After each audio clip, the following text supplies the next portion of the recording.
It's Deconverted Man versus William Lane Craig. Objection number 9. The cause mentioned in the argument's conclusion is not different from nothing. For timelessness, changelessness, spacelessness, etc., are all purely negative attributions, which are also true of nothingness. Thus, the argument might as well be taken to prove that the universe came into being from nothing. I have an idea of what WLC is going to say here, but look at the argument. The argument can conclude that the universe came from anything at all. Anything you wanted, including nothing itself. If the universe obeys this argumentation, the cause of the universe can be something that came from nothing. There isn't anything to say that that can't be the case, at least from this particular argumentation scheme. There is a good reason to object to this objection, mainly that nothing is an object that resides in our brain, period. It doesn't have any real attributes as far as we know. We don't have an example of nothing. I've made this objection before. That's a logically coherent reason why one could object to this objection. However, going along with what Craig has been doing, which is to assume that nothing is a thing and that nothing has certain attributes, these attributes apply to nothing according to Craig's ideas of what nothing is. So, if timelessness, changelessness, etc. are all attributes of nothing, which it seems like they are, then yes, the argument could be concluded by nothing as its source or reason that it came into being. And it could also be concluded that it came from anything else that you wanted it to come from. It's one of the many reasons the Kalam just utterly fails as far as argumentation schemes go, because even if it was valid, you could still say that the cause was material. You could say that the cause was Swiss cheese. It doesn't matter what the cause is. The cause could be nothing. The universe could come from nothing by nothing for no reason. Why not? It doesn't have to be any particular cause, at least not the way the argumentation is written.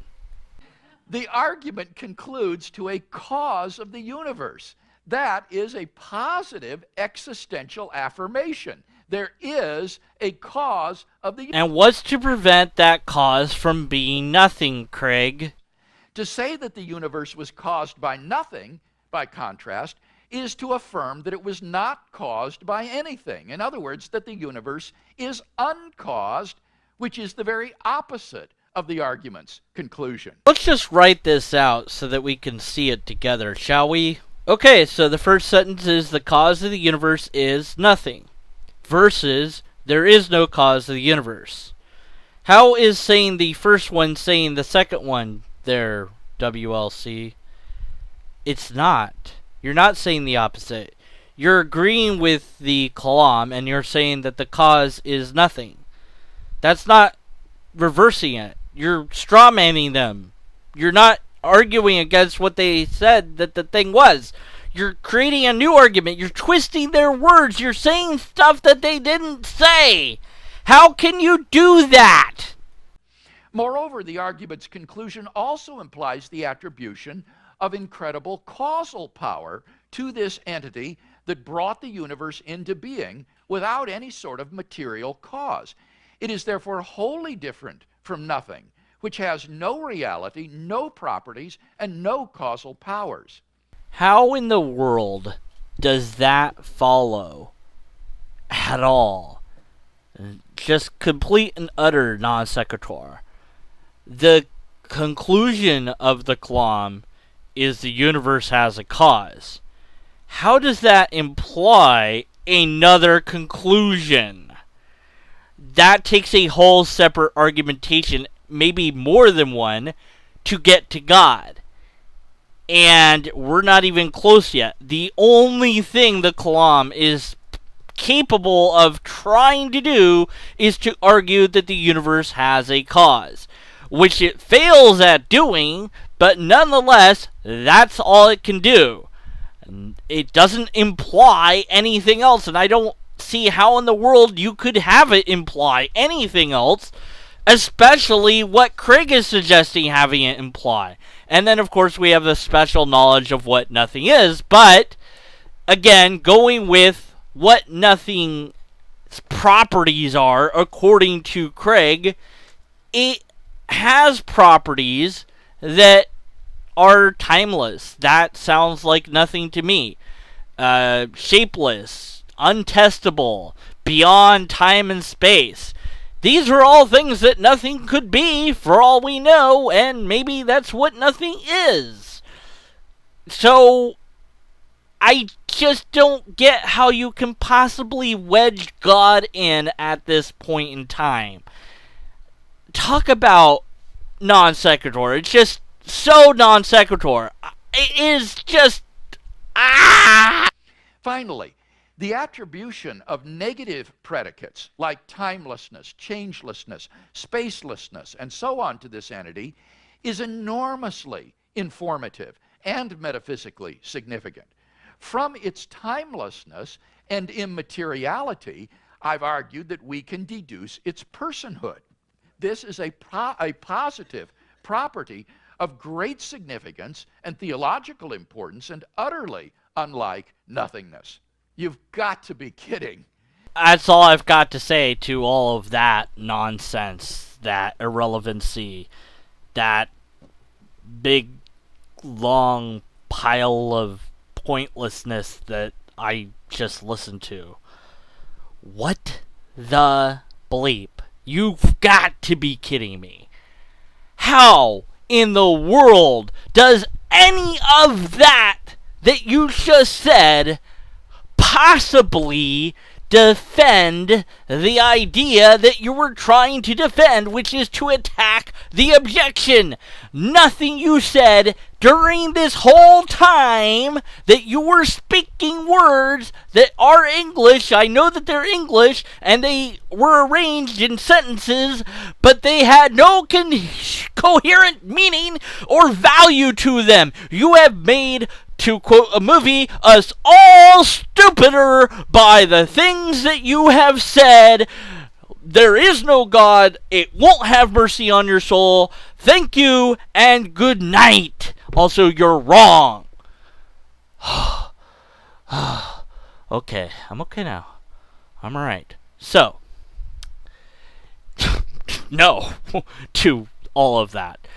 It's just a huge irrelevancy. I can't analyze it. There's nothing to analyze. It's just so far off in La La Land, there's nothing to say. It just doesn't matter what he's saying. It's completely and utterly meaningless and irrelevant.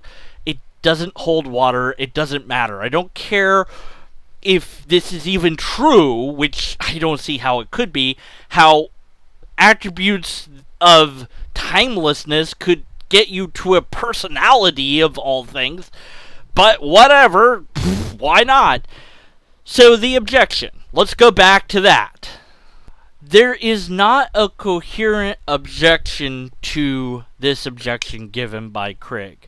And it's so funny because it would be so easy to object to this. All one would have to do is do what I did. Just assert that nothing is a property of our brain.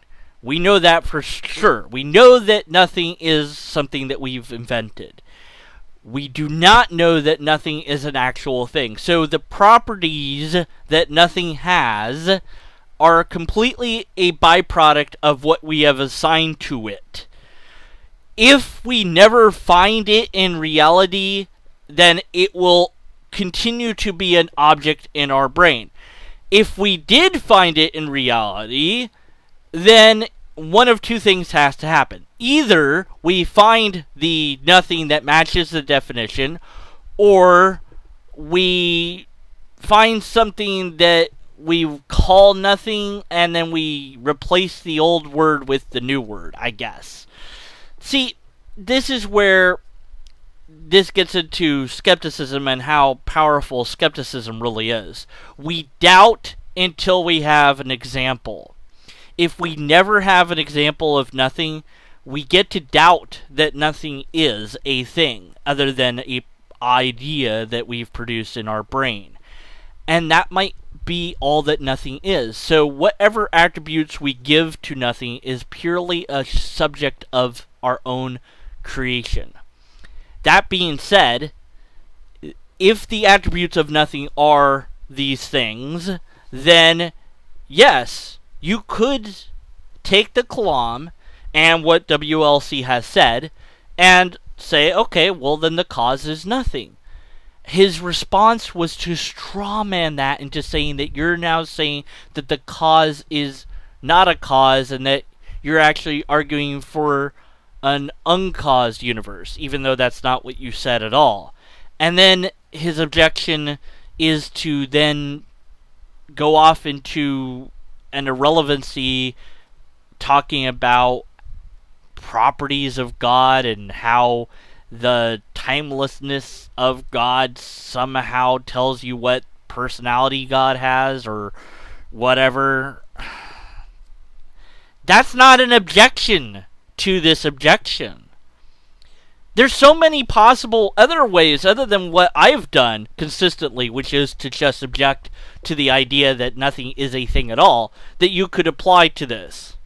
You could say that the attributes that one is proposing of timelessness, changelessness, etc. are not negative.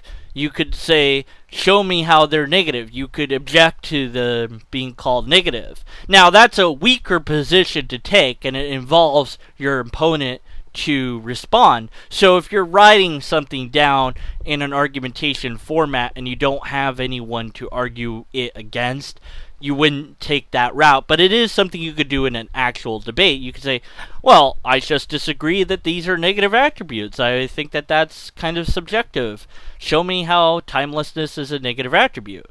Show me how time is a positive attribute for that matter. You could object to it that way. It's a weaker objection, sure, but you could do that. And there's others that are out there, other ways you could object to this that I'm probably not thinking of right now because I'm so irritated at what WLC has said during this video. Alright, number of logical fallacies, I don't know, it's on the screen, whatever, read it yourself. I'm too tired from this. My brain has melted into mush. Good night. No, I'm not even going to put lobsters up. Look, I'll tell you what, when I reach 400 subscribers, this is what I'm going to do. First, I'm going to make a video about Shaka God. Then, I'll make a video all about lobsters and why they exist. There you go. So get me subscribers somehow. I don't know how to do that anymore. Good night. Or good day, depending on when you watch this video or listen to it. You might be sitting down listening to this, or maybe lying down. You might be standing on your hands while you listen to this video. If you are standing on your hands and you watch this entire video, then blood is probably collected into your brain, and you probably are going to get dizzy. So, might not be a good idea. I don't know. So, yeah, that's all I got. Good night. Again, good day. Good something. Whatever. Man, how do people think these things up? You've got to be kidding.